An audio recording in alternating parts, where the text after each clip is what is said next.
इससे पिछले लेक्चर में हमने एक्सरसाइज नंबर 6.6 के पहले 7 क्वेश्चंस को सॉल्व किया और हमने देखा कि सारे क्वेश्चंस एक फार्मूला यूज़ करते हुए सॉल्व हुए। वो फार्मूला हमारे पास ज्योमेट्रिक सीक्वेंस की जनरल टर्म का था, जो कि है a n is equal to a one r raise to power n minus one. अभी हम नेक्स्ट क्वेश्चंस को सॉल्व करेंगे और हम देखेंगे कि सारे क्वेश्चंस इसी फॉर्मूला को यूज़ करते हुए सॉल्व होंगे। हम स्टार्ट करते हैं क्वेश्चन नंबर 8 से। क्वेश्चन नंबर 8 ये है, show that reciprocals of terms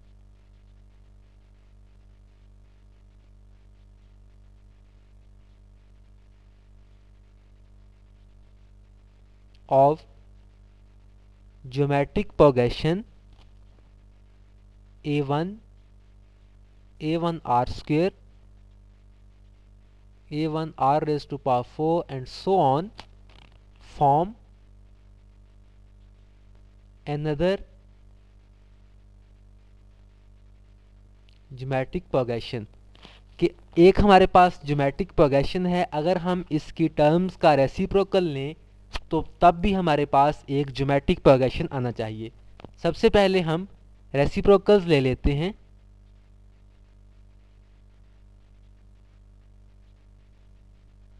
reciprocals of terms तो वो हमारे पास हो जाएंगे 1 over a1 1 over a1 r square 1 over a1 r raise to power 4 and so on.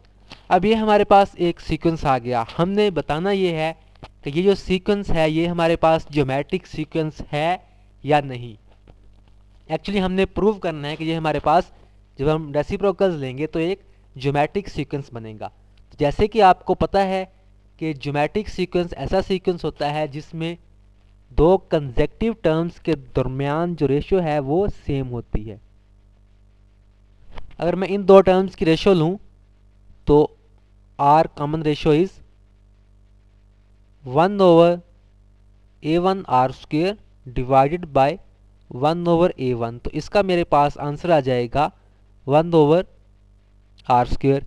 Similarly अगर मैं इन दो टर्म्स की रेशियो लूं और उसका आंसर भी सेम आए तो इसका मतलब ये होगा कि ये जो टर्म्स हैं ये हमारे पास एक ज्योमेट्रिक सीक्वेंस में हैं जिनमें कॉमन रेशियो जो है वो सेम है। तो ये आ जाएगा r is equal to 1 over a1 r raise to power 4 whole divided by 1 over a1 r square. इसको सॉल्व करेंगे तो इसका आंसर भी हमारे पास 1 ओवर r स्क्वेयर आ जाएगा। Since the common ratio is same so these terms are in geometric progression. Then is question number 9. Question number 9 is find nth term of geometric progression if a5 over a3 is equal to 4 over 9 and a2 is 4 over 9। हमने nth term find करना है। nth term का हमारे पास formula होता है geometric sequence का an is equal to a1 r raise to power n minus 1। हमें एक तो a1 चाहिए और दूसरा r चाहिए जो कि हमारे पास कॉमन रेशियो है। तो हम देख लेते हैं a2 जो है जिसकी वैल्यू हमारे पास 4 ओवर 9 है, इसको मैं इस तरीके से भी लिख सकता हूँ a2 is equal to a1 r is equal to 4 over 9 और a1 r is equal to 4 over 9। उसके बाद हमें एक चीज़ गिवन है, रेशियो दी गई है दो टर्म्स की a5 over a3 is equal to 4 over 9।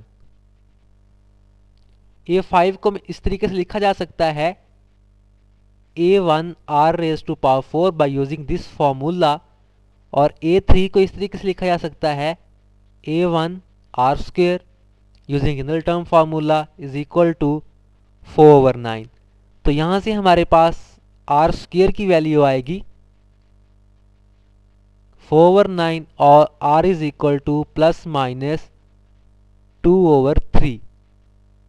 हमारे पास आर की वैल्यूज आ गई। अब एक चीज़ हमने फाइंड करनी है फर्स्ट टर्म A1, तो हम यहाँ से फाइंड करेंगे कि A1 R is equal to 4/9। यहाँ पे हम R की वैल्यूज पुट कर देंगे तो हमारे पास A1 की वैल्यू आ जाएगी। पहली दफ़ा हम पॉजिटिव वैल्यू पुट कर देते हैं A1 into 2/3 is equal to 4/9। तो यहाँ से हमारे पास A1 की वैल्यू आ जाएगी A1 is equal to 2/3। Then उसके बाद दूसरी दफ़ा हम नेगेटिव वैल्यू पुट कर देते हैं R की A1 into -2/3 is equal to 4/9 and A1 is equal to -2/3। हमारे पास A1 की वैल्यू भी आ गई, R की वैल्यूज़ भी आ गई। अब हम nth टर्म जो फाइंड कर सकते हैं। पहली दफ़ा हम पॉजिटिव वैल्यूज़ पुट कर लेते हैं। फॉर्मूला हमारे पास है an is equal to A1 R raise to power n-1। A1 की जगह पे 2/3 और R की जगह पे भी 2/3 रेज़ टू पावर n-1। तो ये हो जाएगा an is equal to 2/3 raise to power n। Similarly जब आप A1 की जगह पे -2/3 पुट करेंगे, R की जगह पे -2/3 पुट करेंगे, तो आपके पास an की जो वैल्यू आएगी वो आएगी -2/3 रेज़ टू पावर n। तो आपने nth टर्म जो है वो फाइंड कर ली। हमने क्वेश्चन में nth टर्म फाइंड करना थी, हमें दो चीज़ें गिवन थी, एक तो सेकंड टर्म का पता था और दूसरा दो टर्म्स की रेशो दी गई थी। nth टर्म फाइंड करने के लिए हमारे पास फॉर्मूला होता है A1 R raise to power n-1। तो हमने सबसे पहले तो A1 फाइंड करना था और साथ ही R फाइंड करना था। तो A2 जो है उसको इस तरीके से लिखा जा सकता है A1 R, मैंने उसको इस तरीके से लिख दिया। उसके बाद A5 और A3 को थोड़ा सा खोल के लिखा, वहाँ से हमारे पास R की वैल्यू आ गई। वो R की वैल्यू हमने पुट की तो हमारे पास A1 की वैल्यू आ गई। दोनों वैल्यूज़ हमारे पास आ गई, वो वैल्यूज़ हमने जनरल फार्मूला में पुट की तो हमारे पास nth टर्म आ गई। Then question number 10 is find 3 numbers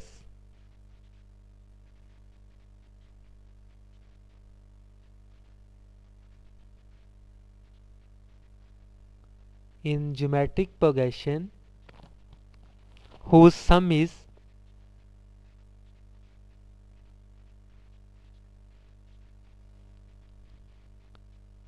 26 and their product is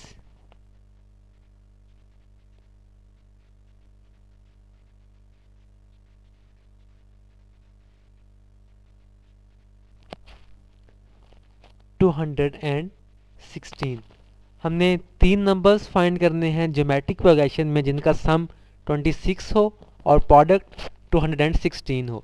सबसे पहले हम लेट कर लेते हैं, let the numbers are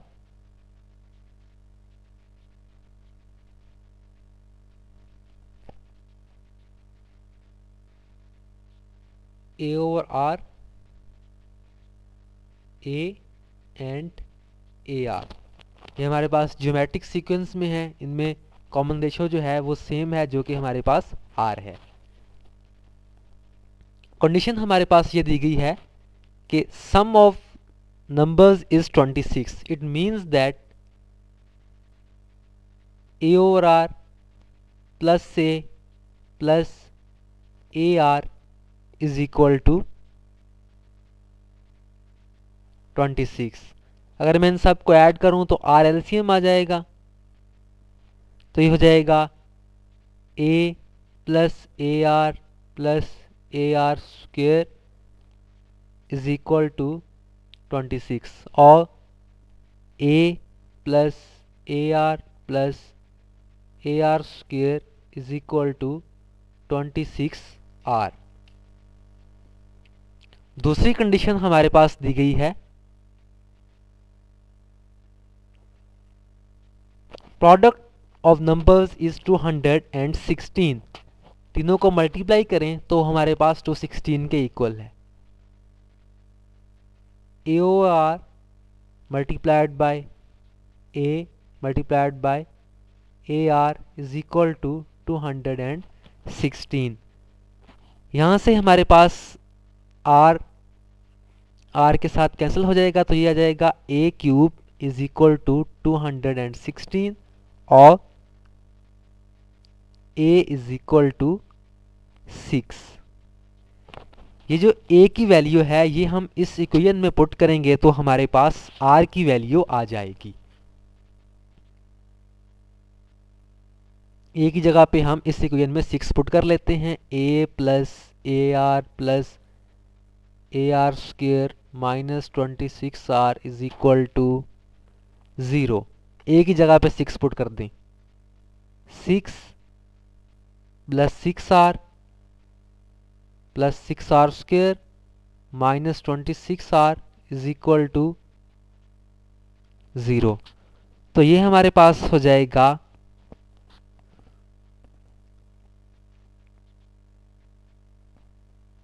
3R square minus 10R plus 3 is equal to 0। मैंने ऐड किया है इन दोनों को, 6R माइनस 6R को, और उसके बाद 2 कॉमन ले लिया। ये हमारे पास एक क्वाड्रेटिक इक्वेशन बन गई इन R। इसको हम बाय फैक्टराइजेशन सॉल्व करेंगे तो इसके हमारे पास फैक्टर्स बनेंगे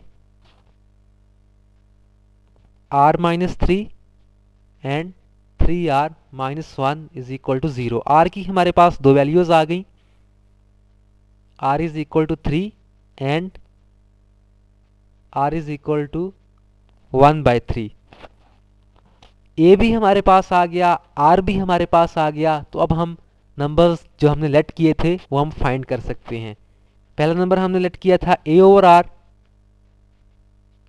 तो ये हमारे पास हो जाएगा 6/3 विच is equal to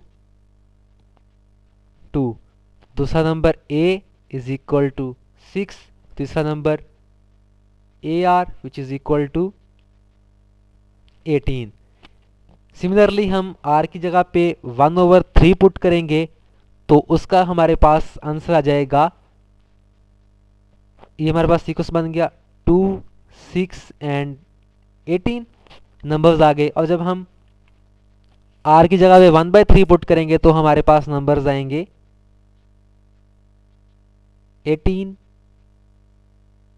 6 and 2। Then question number 12. Question number 12 is, if 1 over A, 1 over B and 1 over C are in geometric progression, show that common ratio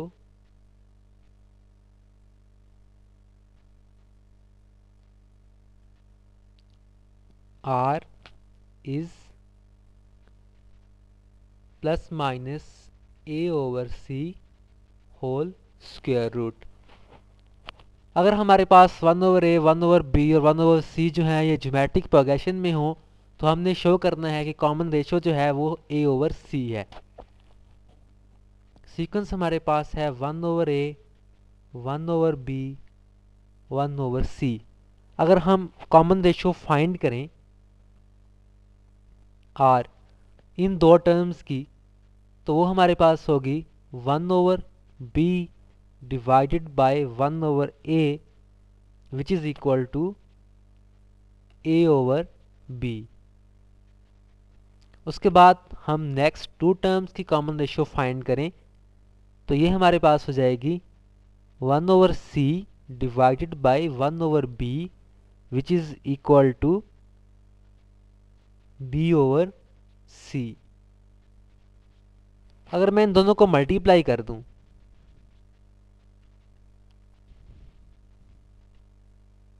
multiplying 1 and 2 तो ये हमारे पास हो जाएगा r multiplied by r is equal to a/b multiplied by b/c।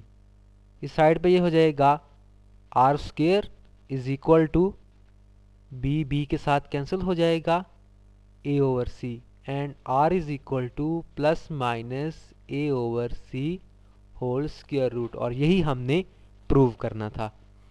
हमने क्या किया कि कॉमन रेशियो फाइंड कर ली, पहले इन दो टर्म्स की और उसके बाद नेक्स्ट टू टर्म्स की, और दोनों को आपस में मल्टीप्लाई कर दिया तो हमारे पास रिक्वायर्ड रिजल्ट आ गया। Then last question, question number 14। Question number 14 is if three numbers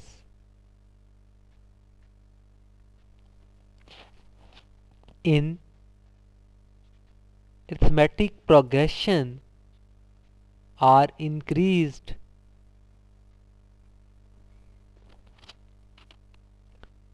by 1, 4 and 15 respectively,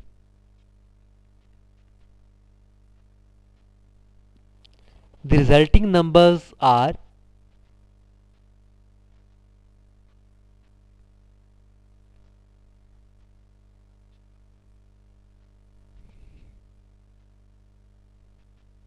in geometric progression.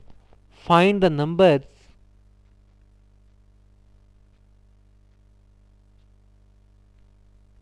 if their sum is 6.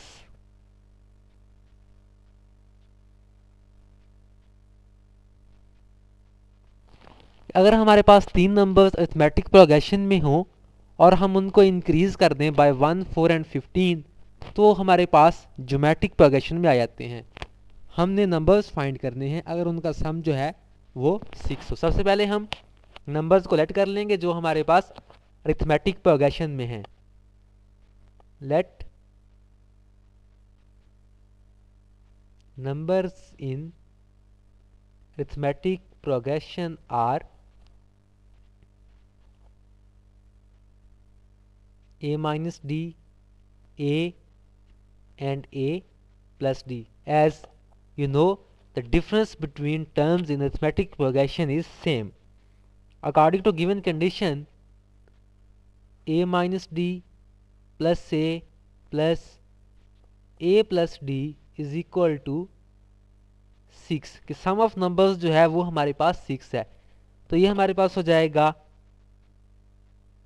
3a is equal to 6 and a is equal to 2। अब दूसरी condition ये है कि अगर जो पहला number है इसमें 1 ऐड कर दें a माइनस डी प्लस 1, दूसरा नंबर जो है a इसमें 4 ऐड कर दें और तीसरा नंबर जो है a प्लस डी इसमें हम 15 ऐड कर दें तो ये हमारे पास एक ज्योमेट्रिक सीक्वेंस में चले जाते हैं। अगर ये ज्योमेट्रिक सीक्वेंस में हैं तो इसका मतलब ये है कि इनकी जो कॉमन रेशियो है वो सेम होनी चाहिए कि a plus 4 over a minus d plus 1 should be equal to a plus d plus 15 divided by a plus 4। इसको हम सॉल्व कर लेते हैं। ये हमारे पास हो जाएगा a plus 4 whole square is equal to a plus d plus 15 multiplied by a minus d plus 1। इनको जब आप मल्टीप्लाई करेंगे और सारे टर्म्स को एक साइड पे लेके आएंगे तो आपके पास एक इक्वेशन आ जाएगी क्वाड्रेटिक इक्वेशन जो कि होगी d square plus 14d minus 15 is equal to 0। इस इक्वेशन में आप ए की जगह पे वैल्यू पुट करेंगे 2 और उसके बाद इसको सॉल्व करेंगे तो आपके पास ये इक्वेशन आ जाएगी। आप खुद इसको चेक करेंगे, आपके पास यही इक्वेशन आएगी। इसको जब आप बाय फैक्टराइजेशन सॉल्व कर लेंगे तो आपके पास d की दो वैल्यूज आ जाएंगी, d is equal to -15 and d is equal to 1। अब हमारे पास a भी आ गया है, d भी आ गया है, तो अब नंबर्स जो हैं वो इजीली फाइंड कर सकते हैं। हमारे पास नंबर्स थे जो हमने लेट किए a minus D, a and a plus D. a की वैल्यू हमारे पास 2 है, d की वैल्यू हमारे पास 1 भी है और d की वैल्यू हमारे पास -15 भी है। ये वैल्यू जब आप पुट करेंगे तो आपके पास जो नंबर्स आएंगे वो आएंगे